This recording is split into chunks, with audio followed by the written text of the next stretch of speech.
नमस्कार दोस्तों, जय हिंद, जय भारत। आज मैं भक्ति आंदोलन के निर्गुण शाखा के एक ऐसे कवि की बात करना चाहूँगा जिनका हिंदी के साथ साथ इतिहास में भी जिनका बहुत बड़ा योगदान रहा, यानी कि मैं बात करूँगा कबीरदास की। तो कबीरदास एक महान कवि थे जो आज भी हमारे हिंदी के छात्र जिसके बारे में विस्तार से पढ़ते हैं और उनके लिखे हुए जो कविताएं हैं या जो भी उनकी लिखी हुई कृतियां हैं उनके बारे में बहुत सारी जो है रिसर्च भी करते हैं। तो कबीरदास का जन्म लगभग 14वीं शताब्दी के अंत में हुआ था, ऐसा माना जाता है। और कबीर सागर के अनुसार उनका सहशरीर अवतरण सन 1398 में, लगभग संवत 1455 में ज्येष्ठ मास की पूर्णिमा को ब्रह्म मुहूर्त के समय लहर तारा तालाब में कमल पर हुआ था, ऐसा माना जाता है। इनको माना जाता है कि ये एक ब्राह्मण कन्या के गर्भ से उत्पन्न हुए थे, किंतु नीरू नीमा नाम की जो दंपत्ति थे, मुस्लिम दंपत्ति, जुल्हाया मुस्लिम दंपत्ति, वो उनको उठा के ले गए थे।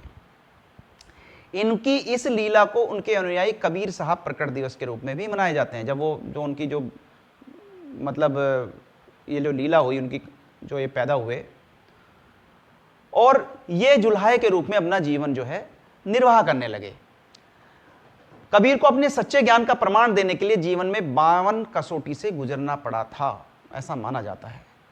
तो कबीरदास या कबीर 15वीं शताब्दी के भारतीय रहस्यवादी कवि और संत थे और हिंदी साहित्य में भक्ति काल के निर्गुण शाखा के ज्ञान मार्गी उपशाखा के महानतम कवि हुए हैं। इनकी रचनाओं में हिंदी प्रदेश के भक्ति आंदोलन को गहरे स्तर पर प्रभावित किया था। उनकी रचनाएं सिखों के आदि ग्रंथ में सम्मिलित की गई। एक सर्वोच्च ईश्वर में विश्वास रखते थे।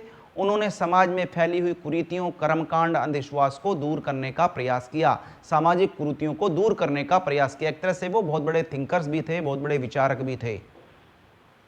कवि तो थे, विचारक भी थे। उन्होंने सामाजिक बुराइयों को दूर करने का प्रयास किया।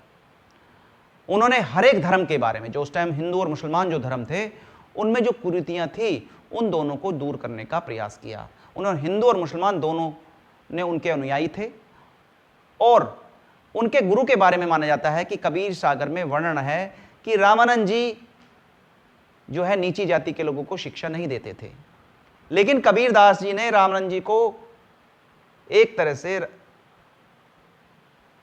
मतलब स्वीकार करने के लिए मजबूर किया। माना जाता है कि एक दिन रामानंद सुबह, यानी कि काशी में इनका जन्म हुआ था, तो जैसे वो गंगा जी में स्नान करने आए तो वो क्या हुआ, वो वहीं पर लेट गए। जैसे ही उनके ऊपर उनके चरण रखे गए, उनके गुरु के, रामानंद जी के, तो रामानंद जी ने उनको उठाया। तो उन्होंने उन्हें जो है राम जपने के लिए बोला। तो वो हाथ जोड़कर खड़े हुए। तो तब से उन्होंने आग्रह किया कि मुझे आप अपना छात्र बनाइए, मुझे अपना शिष्य बनाइए। तो रामानंद जी ने उनको अपना शिष्य स्वीकार किया और वो नीची जाति के जो लोग थे उनसे उन्होंने घृणा करनी भी बंद कर दी। अगर हम बात करते हैं उनके धर्म ज्ञान की, तो कबीर जी जो है पाखंड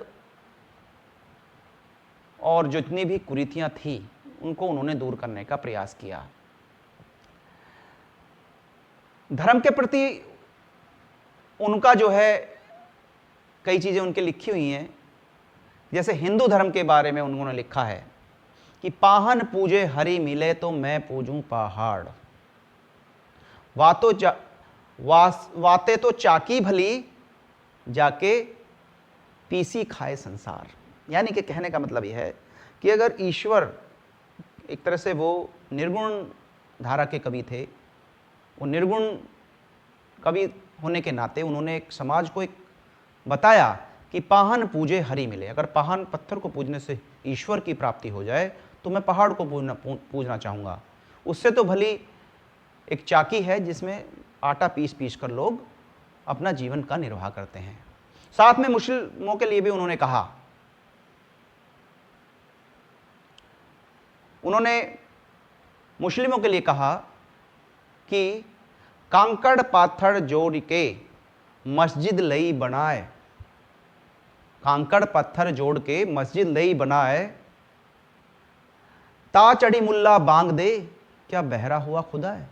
यानी कि उन्होंने कहा कि मस्जिद पर चढ़कर कंकड़ पत्थर जोड़ के जो मस्जिद बनाई, उसके ऊपर मुल्ला जो है, जो मौलवी है, वो जाके अल्लाह को पुकारता है।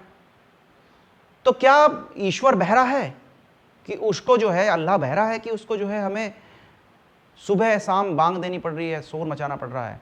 तो ऐसे थे कबीरदास, जिन्होंने जो कुरीतियां थी उस समय की हिंदू मुस्लिम की, उन्हें दूर करने का प्रयास किया, क्योंकि वो निर्गुण स्वभाव के या निर्गुण धारा के कवि थे। और बहुत सारे उन्होंने जो उनकी रचना थी, उन रचनाओं से उन्होंने जो है समाज को एक नई दिशा देने का काम किया। तो कबीर की भाषा, क्योंकि वो पढ़े लिखे नहीं थे ज़्यादा, कबीर की सुधक्कड़ी और पंचमेल खिचड़ी भाषा जो है उनकी मानी गई है। हिंदी भाषा की जो सभी बोलियां थी उसमें सम्मिलित हैं, चाहे राजस्थानी हो, चाहे हरियाणवी हो, चाहे पंजाबी हो, चाहे खड़ी बोली हो, चाहे ब्रजभाषा हो, ये सब मिली जुली भाषा खड़ी बोली के अंतर्गत आती है। और उनकी कृतियां जो हैं, वो उनके जो फॉलोअर थे उन्होंने लिखी, उसमें रमैनी, सबद और शाखी, उनकी 3 रचनाएं ज़्यादा फेमस हैं। जैसे कबीर शाखी, उसमें जो है कबीर शाखी में आत्मा और परमात्मा के ज्ञान को समझाया गया है। दूसरा है कबीर बीजक।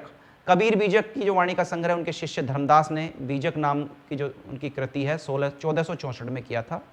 और बीजक के 3 भाग माने जाते हैं, रमैनी, सबद और साखी। तो पहली कबीर शाखी और दूसरी कबीर बीजक, जिसके 3 हैं, रमैनी, सबद और साखी। रमैनी जो है, रमैनी का मतलब होता है रामायण, जिसमें चौपाई और दोहाओं के माध्यम से जो है वो ब्रज भाषा और पूर्वी बोली में लिखी गई है, पूर्वांचल की जो भाषा है।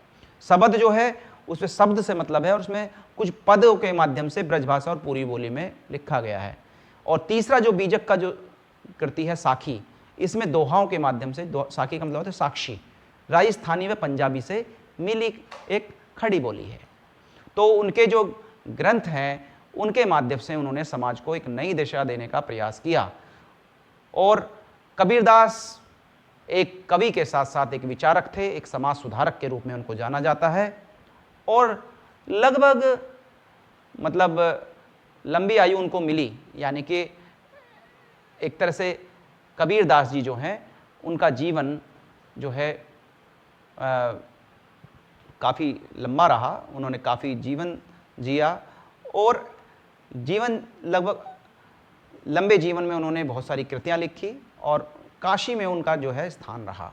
तो मैं आपको बताना चाहूँगा कि कबीरदास जैसे महान लोग इस देश के अंदर बार बार जन्म लेते रहे हैं, जिन्होंने समाज को एक नई दिशा देने का प्रयास किया। तो मैं ये कहना चाहूँगा कि ऐसे रहस्यवादी कवि और संत जो है बार बार इस पृथ्वी पर जन्म लेते रहेंगे और जिन्होंने जो है एक नई दिशा देने का समाज को काम किया। और उन्होंने जो है, अगर हम बात करें उनकी मृत्यु की, तो 1519 में ऐसा माना जाता है, एक लगभग 120 वर्ष की लंबी अवस्था में उनका देहांत जो है वो मगहर उत्तर प्रदेश में हुआ था। तो उनके गुरु रामानंद और उनकी भाषा अवधी और सुधक्कड़ी या पंचमेल खिचड़ी है। तो मैंने आपको कबीरदास के विषय में बताने का प्रयास किया। आगे भी मैं आप लोगों को जानकारी देता रहूँगा। तब तक के लिए मैं आप लोगों से विदा लेना चाहूँगा। तब तक के लिए नमस्कार, जय हिंद, जय भारत, धन्यवाद।